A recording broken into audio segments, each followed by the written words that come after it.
Benny Bear and Ruby Rabbit and the Secret Map.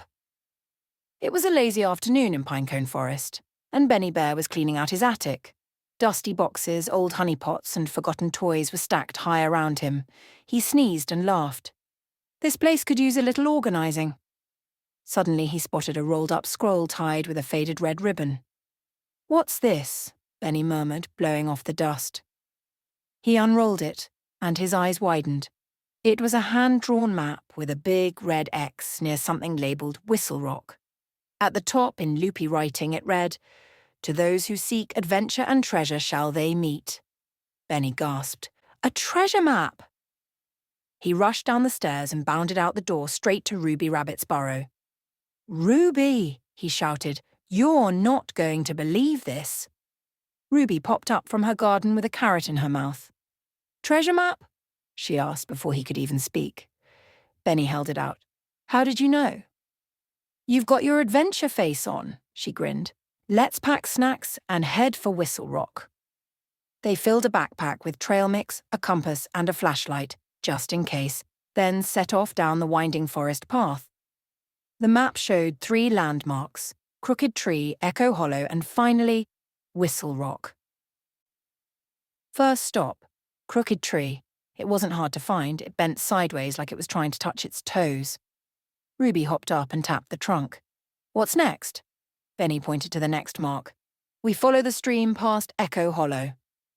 As they walked beside the babbling brook, they sang songs and skipped stones. Soon they reached a quiet clearing surrounded by tall, mossy trees. Every sound echoed back, twice. "Hello!" shouted Ruby. "Hello!" echoed the trees. "Ruby's the best! Ruby's the best!" Benny laughed. Okay. Back to the treasure." After crossing a wobbly log bridge and tiptoeing through a patch of mushrooms, they finally reached Whistle Rock. It was a tall, narrow stone that whistled softly whenever the wind blew through a small hole near the top. Ruby checked the map. "The X is right here." They looked around. No treasure chest, no sparkling gems, just grass and stones. Benny frowned. "Maybe we read it wrong." Then Ruby spotted something. "Hey, look! That tree stump looks newer than the rest." They both knelt beside it. Benny brushed away leaves and dirt, revealing a small wooden trapdoor. With a creak, they opened it. Inside was a tin box tied with twine. They opened it slowly. Inside was a smooth stone painted gold, a feather pen, and a folded note. Ruby read aloud.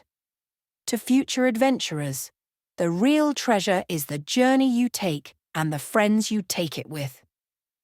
If you've found this, pass it on, add your own treasure and hide it again. The Woodland Wanderers." Benny smiled. "It's a friendship treasure." Ruby held up the pen. "Let's leave a note too." They wrote, "Benny and Ruby were here. We found adventure, laughter, and the best snacks ever. Your turn next."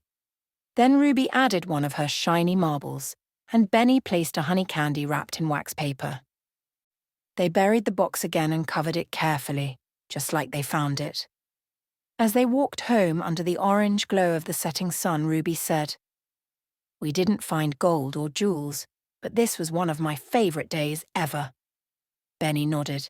"It was a treasure, and maybe someday someone else will find it too." Ruby grinned. "And when they do, they'll know Benny Bear and Ruby Rabbit were here first." They high-pawed and headed back towards the forest trail, already wondering where the next adventure might take them.